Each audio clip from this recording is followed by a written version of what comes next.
Oi, pessoal, tudo bem? Aqui é o Carlos Cortabitarte. Estamos de novo no canal do Corta com a continuação das aulas a respeito de termofísica. O objetivo das nossas aulas é fazer com que o aluno do VEST tenha a oportunidade de fazer um estudo antecipado para que quando chegue na aula acompanhe com maior facilidade. Espero que os vídeos estejam sendo úteis para vocês, tá?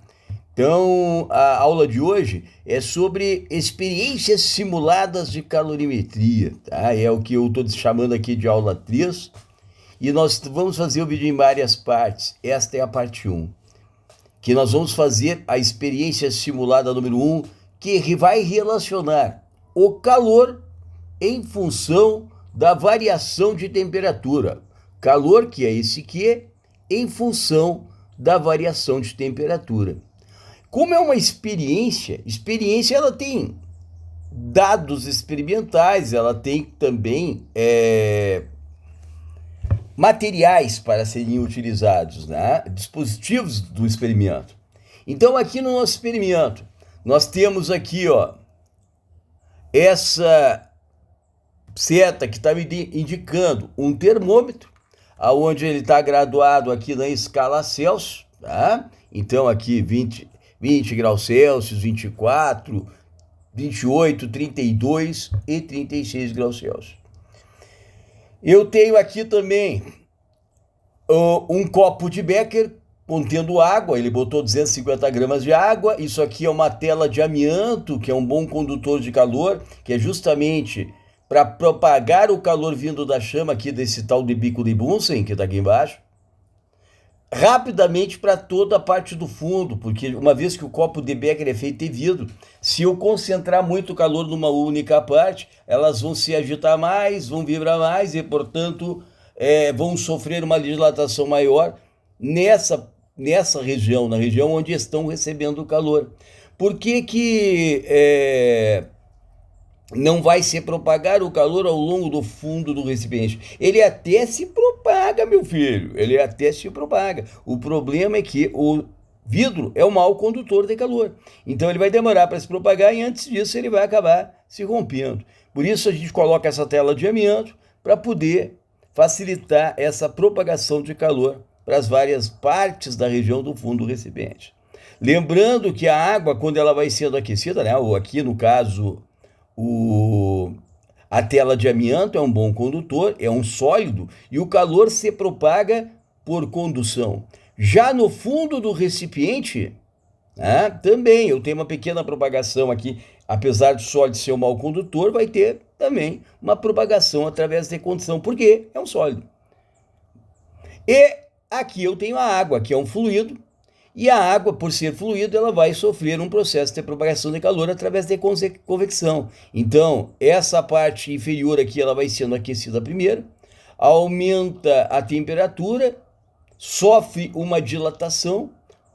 Se aumentar o volume da água, a gente sabe que a densidade é inversamente proporcional ao volume, portanto, maior volume, menor densidade, a água sobe, a parte fria desce, esquenta e sobe, e desce e sobe. Isso é as tais correntes de convecção que vão se formar aqui dentro. Obviamente, o fato da água estar em contato com o termômetro vai fazer agitar as partículas do termômetro, contendo aqui uma substância termométrica, que no caso eu estou considerando o mercúrio. Eu estou pegando um termômetro de mercúrio, e aqui estão as escalas, os valores para esta escala que eu estou estabelecendo em graus Celsius. Bacana? Então tem toda uma descrição aí. Esse dispositivo aqui é um cronômetro que vai servir para eu, associado à potência da fonte de calor, conseguir determinar a energia que é fornecida por minuto. Então, através do cronômetro, eu vou marcar aqui 1 minuto, fornece 500 calorias, em 2 minutos, 2 vezes 500. É por isso que a primeira fórmula de calor é uma fórmula geral de energia. É o produto da potência, que é em calorias por minuto, multiplicado pelo intervalo de tempo em minutos, que vai me dar a resposta do calor em calorias. Então aqui eu fiquei com a primeira fórmula importante para o cálculo de calor. É claro que essa fórmula ela serve para calcular qualquer tipo de energia. O calor é só uma delas. Tá? Então, o procedimento experimental agora é muito simples. Eu ligo, né, o cronômetro aqui. Aliás, antes de ligar o cronômetro, eu vou fazer a medida quando ele estiver desligado. Então, quando ele estiver no tempo zero aqui, no tempo zero, eu vou coletar a primeira temperatura. E essa temperatura eu vou olhar no termômetro. Vamos supor que a primeira temperatura que vai estar a coluna é marcando esses 20 que estão aqui. Ó. Então, eu vou ter 20 de temperaturas marcados que correspondem ao zero de medição. Portanto, isso aí é a temperatura inicial do nosso experimento, que foi marcada lá antes de começar. A partir daí eu tenho um procedimento experimental. Eu tenho que acionar o cronômetro ao mesmo tempo que eu ligo o bico de Bunsen. Aí começa a aquecer. E aí eu vou estabelecer que a cada 2 minutos que chegar aqui no cronômetro, eu vou fazer a coleta das temperaturas que aqui estão. Então a gente vai observando. Lá, ó, vamos supor, aos 2 minutos. Aos 2 minutos. Deixa eu colocar aqui e voltar. Aos 2 minutos.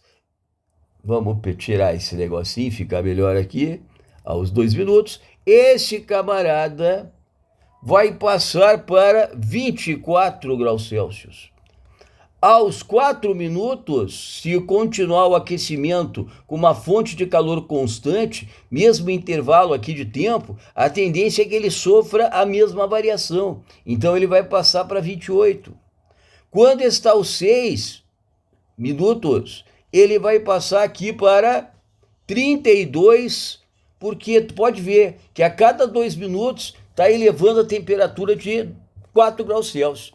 Olha só, nos primeiros 2 elevou de 20 para 24, de 2 até 4, de 24 para 28, de 4 até 6, de 28 para 32.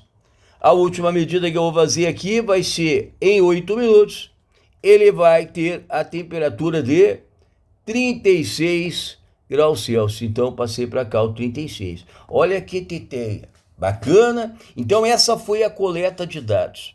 Mas o meu grande objetivo aqui é o que mesmo? Meu grande objetivo é fazer a análise do calor em função da temperatura. Tá? Esse é o que é o nosso grande objetivo. A análise da proporcionalidade entre o calor e a variação de temperatura. Se eu busco uma proporcionalidade, eu procuro se elas são direta ou inversamente proporcionais. E como se faz isso?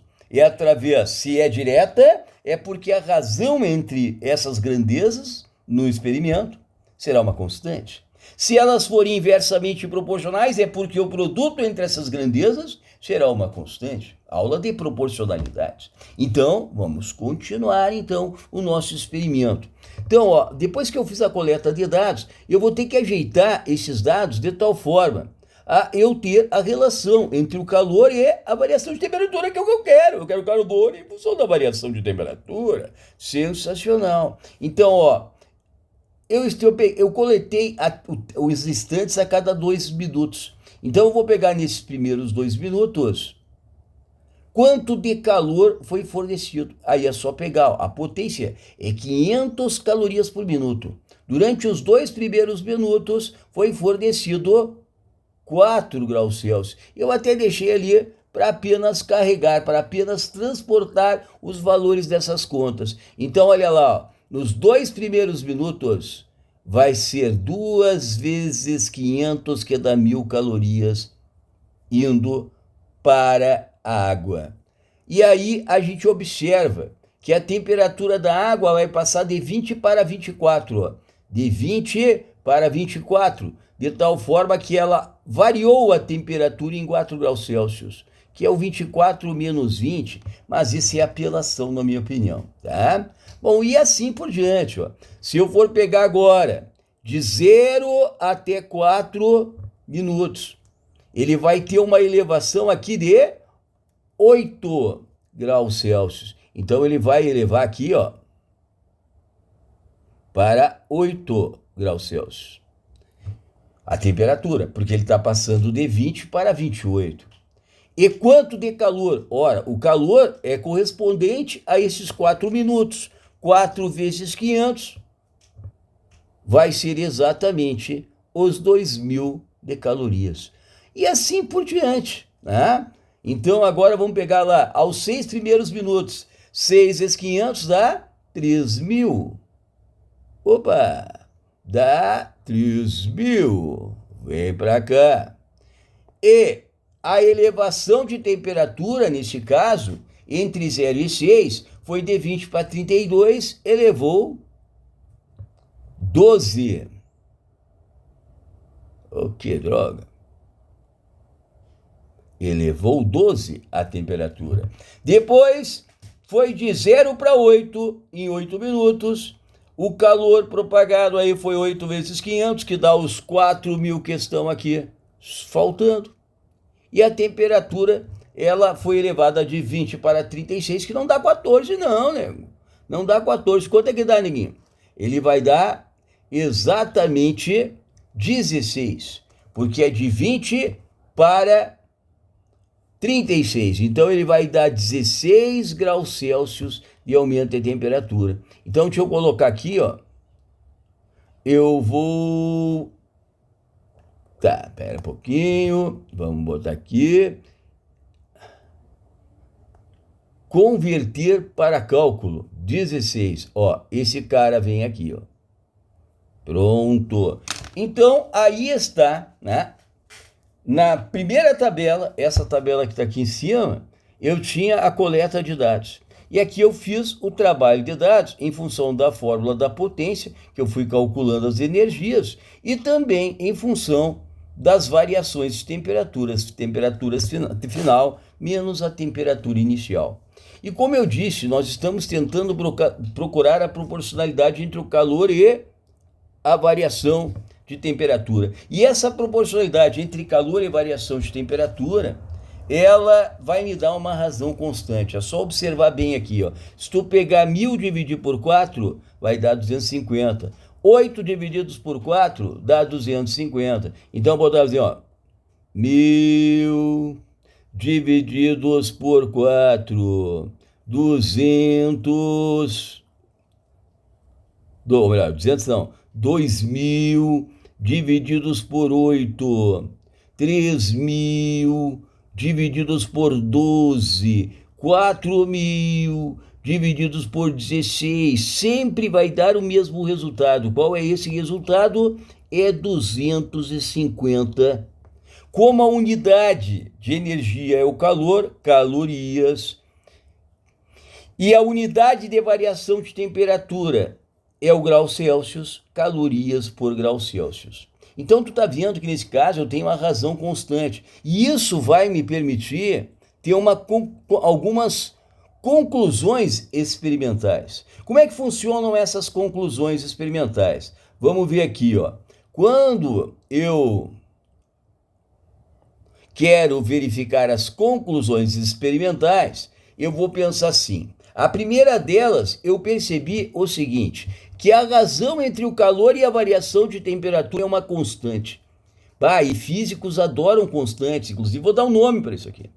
O nome para essa constante aqui é capacidade térmica. Quem dá um nome é quem fez o experimento. Então, ele inventou lá que a razão entre o calor e a variação de temperatura é isso aqui, por definição, é a capacidade térmica, que inclusive vai me dar uma segunda fórmula de calor, agora em função da capacidade térmica, que o calor é o produto da capacidade térmica vezes a variação de temperatura.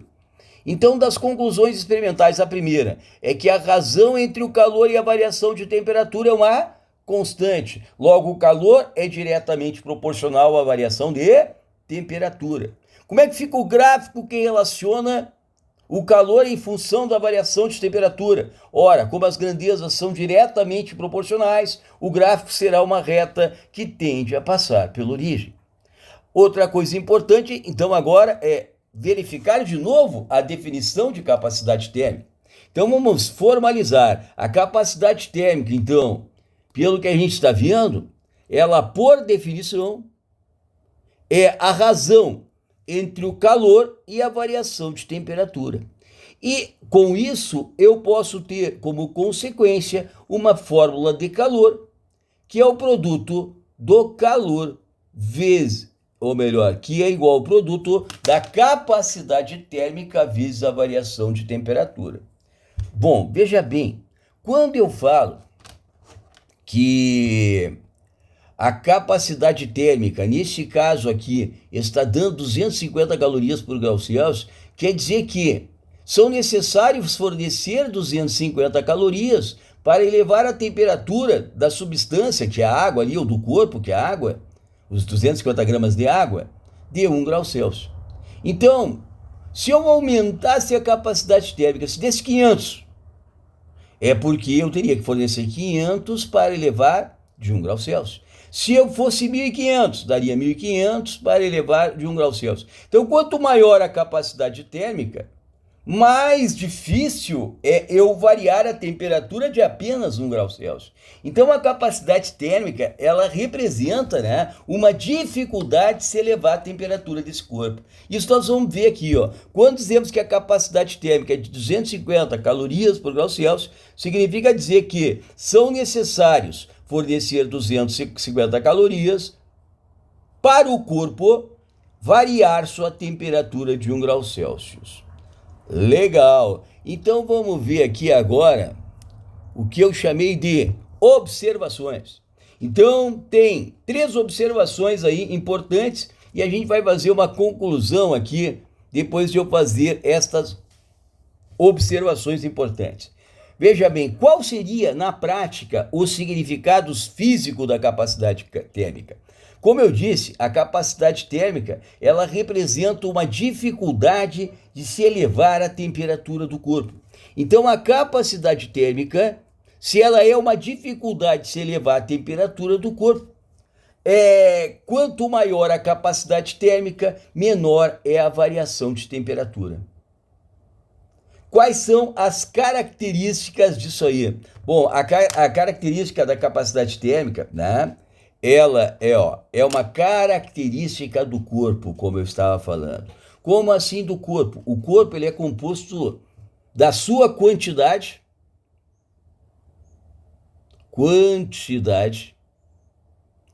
e massa, que está relacionado à massa, e também da substância que constitui o corpo e de sua substância. Sensacional! Isso aqui vai estar relacionado com a próxima definição que eu vou dar, que é o tal do calor específico, que se depende da substância, será um dado tabelado. Então, quando eu falo de capacidade térmica, a capacidade térmica ela vai depender tanto da quantidade, que é a massa, quanto do calor específico. Então, por exemplo, se eu tenho 250 gramas de água e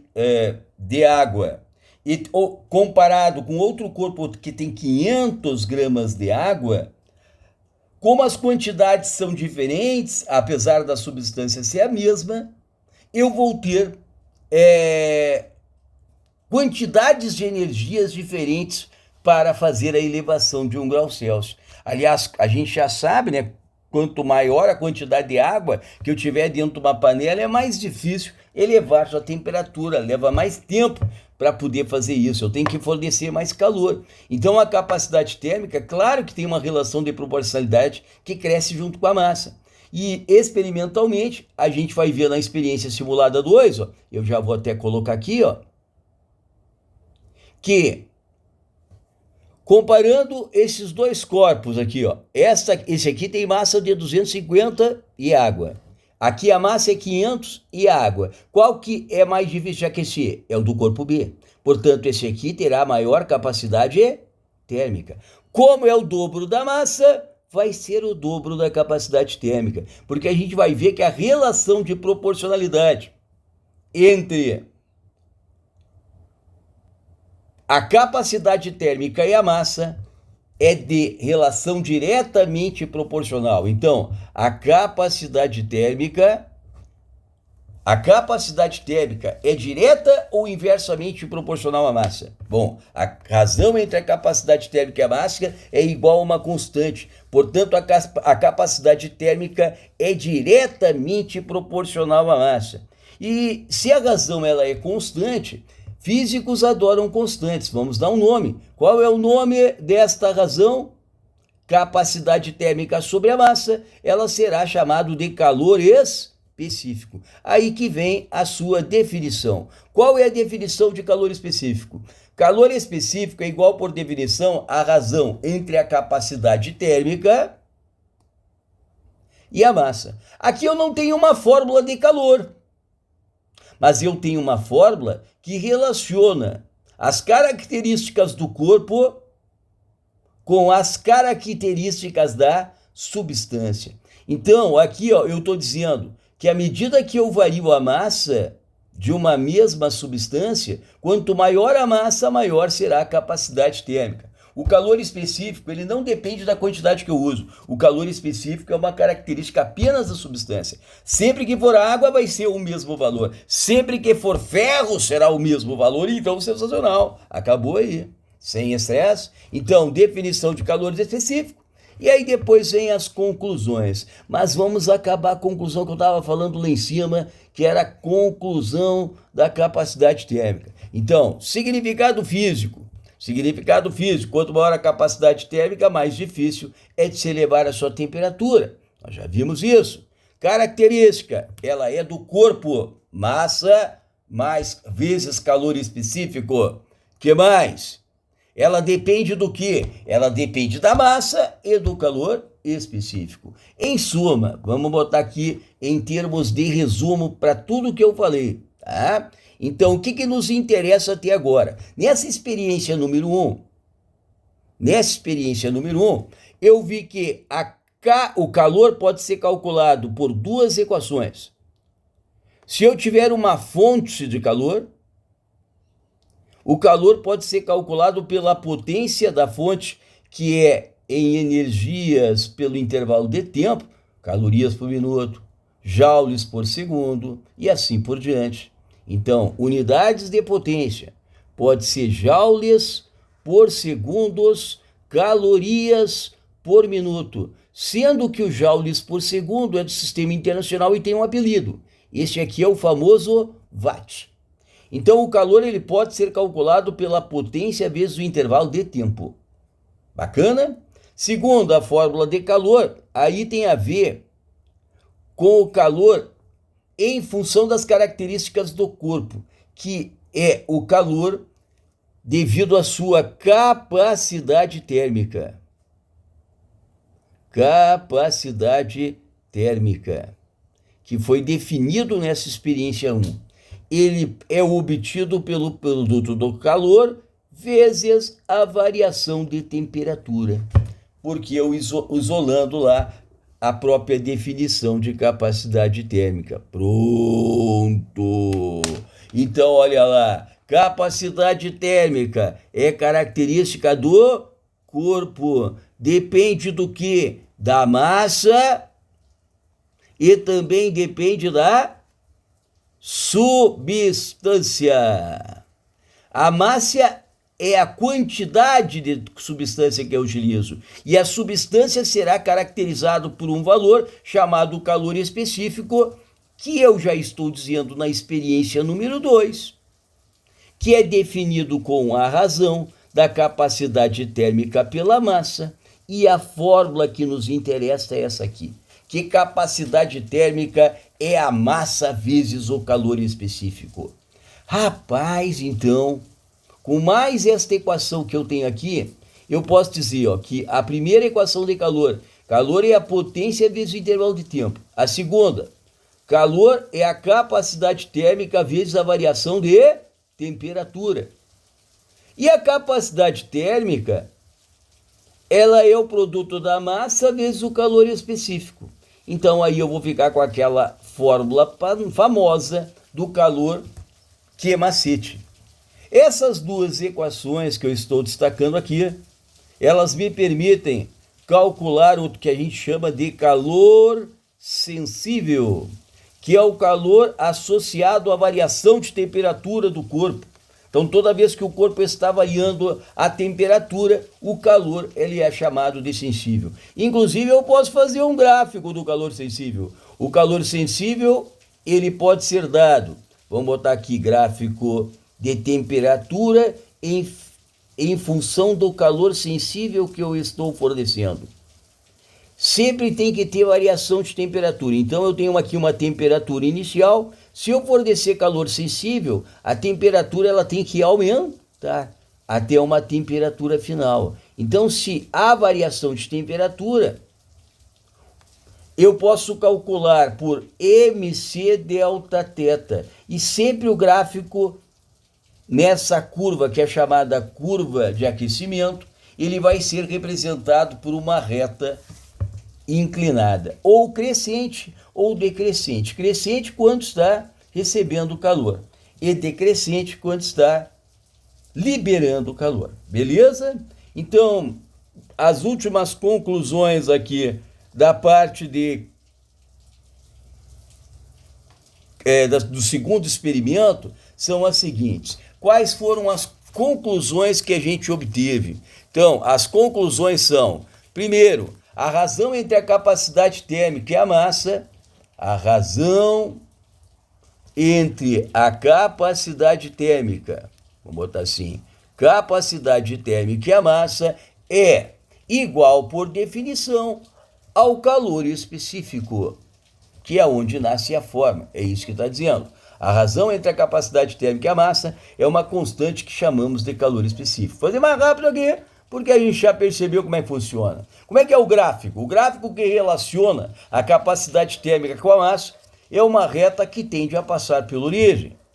E significado físico. Quando dizemos que o calor específico de uma substância é igual a 1 caloria por grama e grau Celsius. Eu não tinha colocado isso, né, jovem? Como é que ficaria a unidade do calor específico? O calor específico é a capacidade térmica sobre a massa. Capacidade térmica é igual a calorias por grau Celsius. Grau Celsius. Divididos pela massa, que é em gramas. Portanto, o calor específico, que é o C minúsculo, é a calorias por grama e grau Celsius. Que aí eu estou colocando esse exemplo aqui, ó. Quando dizemos que o calor específico de uma substância é de 1 caloria por grama e grau Celsius, significa dizer que devemos fornecer 1 caloria para cada grama de água elevar sua temperatura de 1 grau Celsius. Bom, característica desse tal do calor específico é que é uma característica da substância. Então a água tem a sua, e aliás, mudando de estado, tá? Já muda também o calor específico. Então a água no estado sólido, o calor específico é 0,5. A água no estado líquido é 1. São valores dados ou tabelados, mas que é uma característica principal da substância. Ela depende do quê? Ela depende apenas do próprio valor do calor específico, que nós vamos pegar lá em tabelas. Sensacional? Então, nessa primeira parte aí, são os 2 primeiros experimentos. Valeu!